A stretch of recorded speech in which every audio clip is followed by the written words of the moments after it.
The Meizu M3 Note was a phone which was launched in Beijing, where I was invited at the launch in the first week of April. And in this review, we would be talking about each of the different components of this smartphone. Let's get started with the design. Meizu has made a full aluminum alloy body for this device, and which makes it one of the most beautiful devices in this price bracket. Again, talking about the design elements, you would certainly be familiar with what we had seen in the predecessor. But again, when you talk about the quality, it has been drastically improved on this new device. There are elegantly designed signal bands on the rear side of the device, which also crosses the edges of the both sides. The metal finishing is quite fabulous on this handset. I mean, you cannot find a square corner that would ruin your handset experience. If given the choice between the Redmi Note 3 and the Meizu M3 Note, in terms of the design and the build quality, I would definitely go with the Meizu handset, as it offers you with better combination of that. If you see the handsets launched in the past couple of months, you would notice that the standard has been improved a lot. From when a 720p display used to be a big deal in the price range, it has now jumped to 1080p as a standard. Now that's quite a leap, and in a very short time frame, all thanks to the companies that have been competing with each other and who are willing to go forward with aggressive marketing and also pricing. You shall see a 1080p 5.5 inches display on the Meizu M3 Note smartphone, which is not bezel-less but does have a thin bezel, and that is sufficient enough to give it a great look when sitting on the desk. The display felt pretty bright up as it has a high brightness level. Moreover, the contrast levels are pretty good and the display looks crisp even under the direct sunlight, thus meaning that the sunlight legibility on this device is pretty great. Now that we have the Chinese variant of this device, which means that there is no Google Play Store or the Google apps which come pre-installed on this device, it's not new that companies make their own custom skins based on the Android operating system. We have seen a lot of manufacturers taking this route. Even some companies have taken a reverse path, such as Xiaomi, which first came with their MIUI ROM, then forayed into the device business. Meizu, which is another Chinese brand, has its own custom UI, which is called as the Flyme OS. The M3 Note comes loaded with the latest Android 5.1. Again, that's not the latest Android 6.0, but we still like how the interface generally feels. It is smooth to operate and comes with a lot of sense in terms of the intuitiveness. So if you're someone who prefers a fully customized Android experience on your handset, then you will definitely like this experience. But we should warn you that if you are a first-time user, then you might get confused with a lot of gestures and the customization options which you get on this device. Now let's talk about the hardware and the performance of this smartphone. The Meizu M3 Note comes in two different variants. It's powered with the Helios P10 and it comes with the 2GB and the 16GB option and the 3GB and the 32GB option. Again, that said, these are some two different options which are very good for the people in terms of the choices which they get.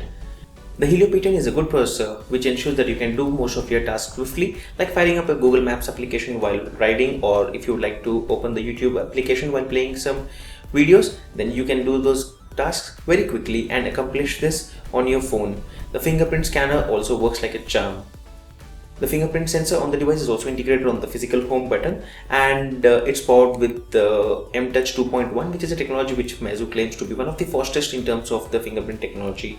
To give you a brief idea about the sensor, it worked 9 times out of 10 attempts, which is pretty good and a great response which we have at least experienced.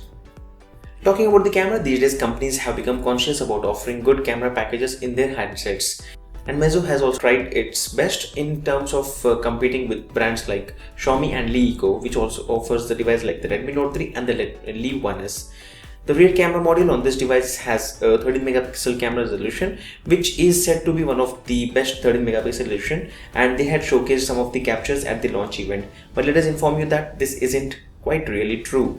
I mean, the camera module can be pretty good in terms of a few clicks in artificial and bright lights, but when you capture photos in the low light conditions, it's some of the worst cameras, I would say at least. You can judge by these all camera samples which you are watching on this video right now.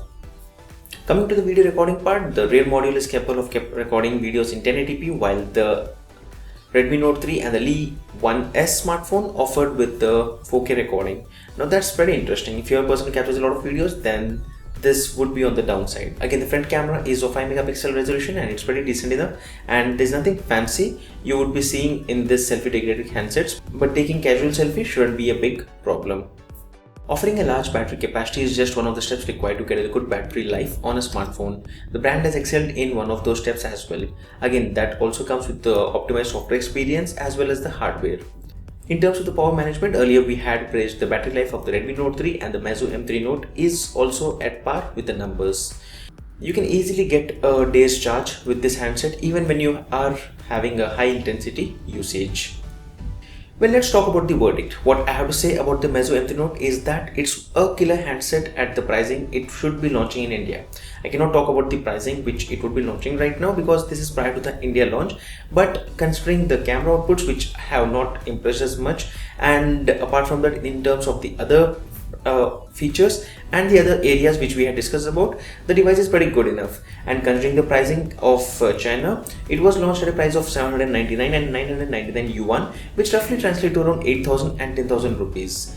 If Meizu considers launching this phone at this price point, then at least the 16GB and the 2GB variant would be a hot sell. Again, you should be considering all of these points, and if you primarily consider the price, then you should be considering to buy this smartphone. This was a review of the Meizu M3 Note, which is coming in the second week of May in India. Stay tuned for more from PhoneRadar on the final price at which it would be launched, and you can follow us on PhoneRadar blog on Twitter to know more about the same. If you like this video, don't forget to hit the thumbs up button and stay subscribed. Thank you.